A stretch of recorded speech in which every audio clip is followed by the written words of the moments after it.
Breaking news mga kabayan, Amerika dineploy ang kanilang amphibious ready group malapit sa Pilipinas. Ito ay dahil sa agresyon ng China. Ang misyon ng puwersa ng Amerika na sapilin ang anumang banta sa rehiyon at kaalyadong bansa. Nagsagawa kasi ang China ng bomber exercise sa Baho de Masinloc noong isang araw. Matapos mapabalitang merong nakitang itinayo na structure ang China sa Baho de Masinloc. Wala talaga sa ayos itong China mga kabayan. Sila na ang nananakop, sila pa ang nag-aastang matapang. Mga pangako ng China, puro na pako. Militar ng China muli na namang nag-viral sa social media matapos nagkaaberya ang kanilang armored personal carrier at itinulak ito ng kanilang mga sundalo sa isang parada sa Macau. Basta made in China, peke talaga. Department of National Defense inihayag na 5 Abukuma class destroyer ang kukunin ng Pilipinas sa Japan. Wow na wow! And have you been able to help China understand this point of view from the I Philippines? think it is not our obligation to help China understand. Our obligation, first and foremost, are to the Filipino people we are sworn to defend. Amerika nararamdaman ang panibagong banta ng China sa South China Sea at sa West Philippine Sea. Isang napakalakas na barkong pandigma ng Amerika, dala ang 5th generation fighter, dineploy sa South China Sea, West Philippine Sea, malapit sa Pilipinas. Ang paglapit ng amphibious ready group sa mga nasasakupan ng Pilipinas ay kasunod ng mga balitang merong iligal na itinayo ang China sa Baho de Masinloc. Dala ng USS Boxer LHD-4, ang 11th Marine Expeditionary Unit na mula pa sa mahalagang misyon sa gitnang silangan. Ang misyon ng US Forces na hadlangan ang anumang patuloy na agresyon ng China sa mga kaalyado nito tulad ng Pilipinas. Naalarma ang Amerika mga kabayan sa ipinakita ng China na nagkaroon ito ng Bomber Strike Force exercise sa Baho de Masinloc sa West Philippine Sea noong nakarang isang araw.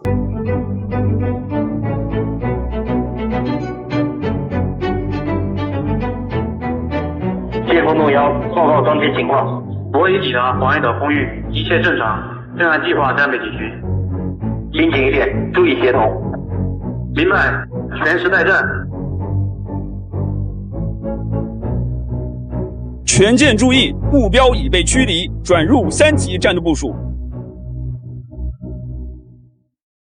Dagdag pa dito, ayon sa mga impormasyong kumakalat ngayon sa social media, isang Chinese structure ang nadiskubre sa papasok na bahagi ng Baho de Masinloc. Sa impormasyong ibinigay ni Armed Forces of the Philippines Chief of Staff General Romeo Bronner Jr. sa Naval News, ang nasabing structure ay may sukat na 6x6 square meter. Kasalukuyang binubusisi ng mga otoridad ng Pilipinas kung ito ay isang temporary, floating o fixed structure dahil malinaw na napagkasunduan ng Pilipinas at China maging sa 2002 Declaration of Code of Conduct na walang mga bagong istruktura na itatayo ang China sa South China Sea maging sa West Philippine Sea. Ito ay malinaw na paglabag sa karapatan at soberanya ng Pilipinas at mga Pilipino na pilit sinisira ng China. Malinaw na kahit ano pang pag-uusap ang ating gagawin, dinadaan ng China ang lahat sa impluensya, lakas at pera upang magawa nila ang gusto nila laban sa Pilipinas at sa ating mga Pilipino. Habang patuloy naman ang pagpapakita ng puwersa ng militar ng China sa mundo sa isang selebrasyon sa Macau, nasaksiyan ng mga manonood doon kung gaano katibay ang mga gamit pandigma ng China. Isang WZ-551 World APC ng People's Liberation Army ang nakitang itinutulak ito ng mga sundalo sa harap ng libu-libong katao. Yung iba, China ang itinuturing nilang pangalawang may pinakamalakas na militar sa buong mundo. Pero kung ganito ba naman ang ipapakita ng mga gamit pandigma nila, mawawalan ka ng tiwala sa gawang China. Quantity over quality. Iba pa rin ang gawa ng Amerika, Israel at Japan. Malakas na, may kalidad pa. Good news naman mga kabayan. Nagbigay ng panayam si Philippine Defense Secretary Gibo Teodoro Jr. sa NIKI at iba pang media outlet sa Singapore noong ika-31 ng Mayo taong kasalukuyan. Ito ay tungkol sa pakikipagtulungan sa depensa ng Japan. Ipinahiwatig ng Ministro ng Depensa ng Pilipinas na plano ng bansa na makakuha ng humigit kumulang 5 mga destroyer mula sa Japan Maritime Self-Defense Force na nilalayo nitong ang mga Abukuma Tacoma-class destroyers ay maikukomisyon sa loob ng 1 hanggang 2 taon. Ang Pilipinas at Japan ay naghahanda na palakasin ang kanilang kooperasyon sa depensa bilang tugon sa mga agresibong aksyon ng China sa West Philippine Sea. Ayon sa mga defense minister ng dalawang bansa, kung saan ang paglipat ng mga barkong pandigma at isang patrol aircraft sa Maynila ay isa sa mga paunahing prioridad sa bansang Japan. Maraming salamat!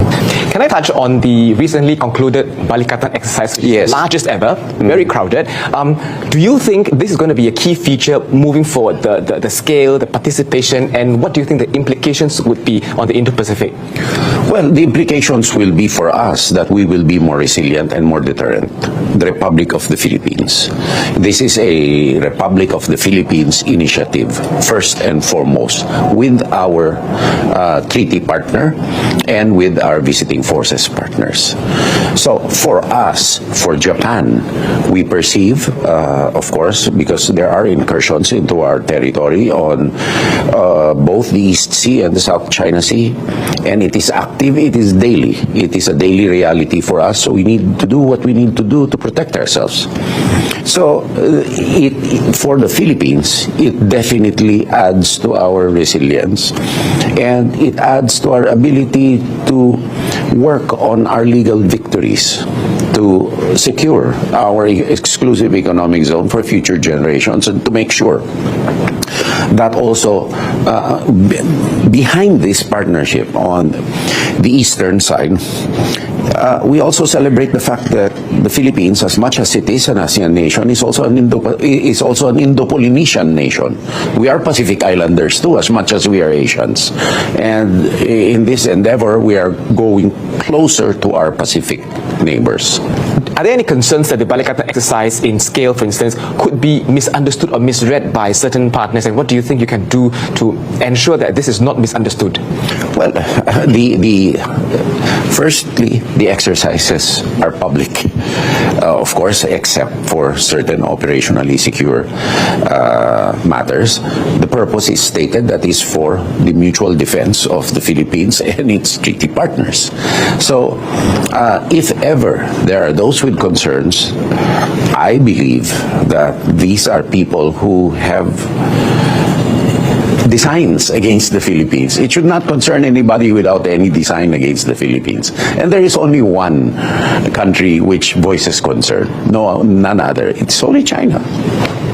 And have you been able to help China understand this point of view from the I Philippines? think it is not our obligation to help China understand. Our obligation, first and foremost, are to the Filipino people we are sworn to defend. And China it is not really worth our time to explain a situation to a country with preconceived designs, not only ideas, but designs against the exclusive economic zone of the Philippines. Can I ask you to define designs? Well, the 9-dash line, for one, that is a design to occupy, if not all, most of the West Philippine Sea portion of the South China Sea. And that is a part of their claim which we cannot abide by. Can I touch on the very If they had no design on that, why keep it there? And why occupy Mischief Reef? Why exclude Filipinos fishermen from Scarborough Shoal? And why be 800 kilometers away from your own coastline? Laban Pinas.